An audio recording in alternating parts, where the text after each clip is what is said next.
दूसरा आमिर खड़ा कर दिया है।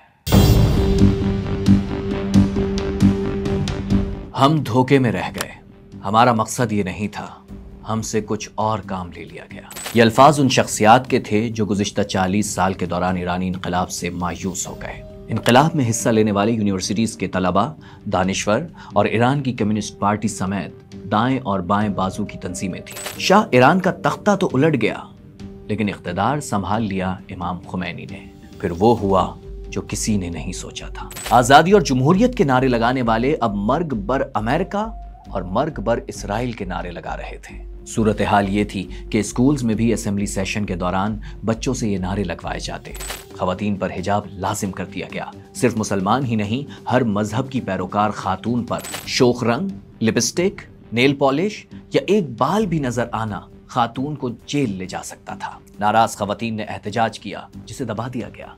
खानदानी तहफ़्फ़ुज़ का कानून कलअदम करार दे दिया गया, जिसके मुताबिक अब खातून अपनी मर्जी से खुला नहीं ले सकती थी। जब इमाम खुमैनी ने इख्तिदार संभाला तो शिया नस्ल में इजाफे की हिदायत की। 1989 में ईरान की आबादी 3 करोड़ 60 लाख थी, लेकिन खुमैनी की हिदायत के बाद इसमें तेजी से इजाफा हुआ और ये 8 करोड़ से भी ज्यादा हो गई। शायद उससे भी ज्यादा होती अगर 1980 में ईरान इराक जंग न होती। मगरिब के साथ खराब ताल्लुकात और बैनुल अक़वामी पाबंदियों के बाइस ईरान पूरी तरह मुतासिर हुआ। मुल्क का इन्हिसार तेल की बरामदात पर था, बाकी ज्यादातर मुल्क बंजर था। लेकिन पाबंदियों के बाद वो मुआशी तौर पर भी बंजर होता गया। उसका कौमी खजाना भी खाली होने लगा, महंगाई बढ़ती गई, लोग बेरोजगार हुए और हुकूमती पॉलिसियों के खिलाफ अवाम का गुस्सा बढ़ने लगा। इन हालात का फायदा उठाया पड़ोसी मुल्क इराक ने। ईरान के अमेरिका और इसराइल से ताल्लुकात भी खराब थे। ऐसे में इराक ने अपनी ताकत मजीद बढ़ानी चाहिए, तो मगरिब ने भी भरपूर साथ दिया। इनकलाब के बाद जो हालात पैदा हुए, ईरान बहुत कमजोर होता गया। उसका फायदा उठाते हुए सद्दाम हुसैन ने 1980 में ईरान पर हमला कर दिया। ये जंग 8 साल यानी अगस्त 1988 तक चलती रही। 5 लाख से ज्यादा अफराद इस जंग में मारे गए और दोनों मुल्कों को अरबों डॉलर्स का नुकसान उठाना पड़ा, लेकिन ईरान बच गया। अब रूहुल्लाह खुमैनी की उम्र बहुत ज्यादा हो चुकी थी। उनको मैदे का कैंसर हो चुका था। 3 जून 1989 को वो 87 साल की उम्र में दुनिया से रुखसत हो गए। इंतकाल का ऐलान रेडियो तेहरान पर रोते हुए किया गया। बिस्मिल्लाहिर्रहमानिर्रहीम। इन्ना लिल्लाह व इन्ना इलैहि राजिऊन।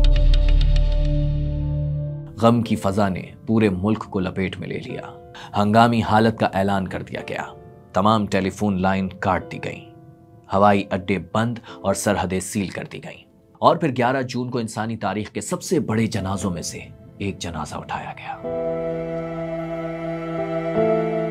हुकूमत के मुताबिक 32 किलोमीटर तवील जनाजे में 1 करोड़ से ज्यादा लोग शरीक थे, यानी ईरान की कुल आबादी का 6वां हिस्सा इस जनाजे में शिरकत के लिए आया था। इमाम खुमैनी को स्टेट फ्यूनरल दिया गया। लोगों ने उनकी मैयत का आखिरी दीदार भी किया। हुजूम इतना ज्यादा था कि उसे हटाने के लिए वाटर कैनन का इस्तेमाल करना पड़ा, लेकिन लोग फिर भी न हटे। तब इमाम खुमैनी की मैयत को हेलीकॉप्टर में मुंतकिल कर दिया गया।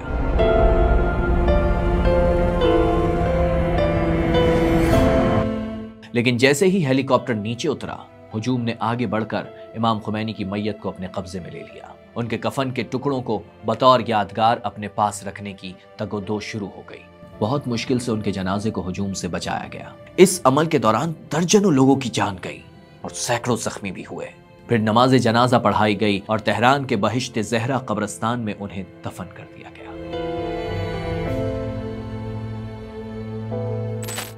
इमाम खुमैनी का जज्दे खाकी तो मनो मट्टी तले दफन हो गया, लेकिन उनका पैगाम आज भी जिंदा है। इस्लाम इसलिए आया है कि दुनिया की तमाम कौमों, अरब, अजम, तुर्क, फारस, सबको एक दूसरे के साथ मुत्तहिद करते और मिल्लत इस्लामिया के नाम पर दुनिया में एक बड़ी मिल्लत कायम करते।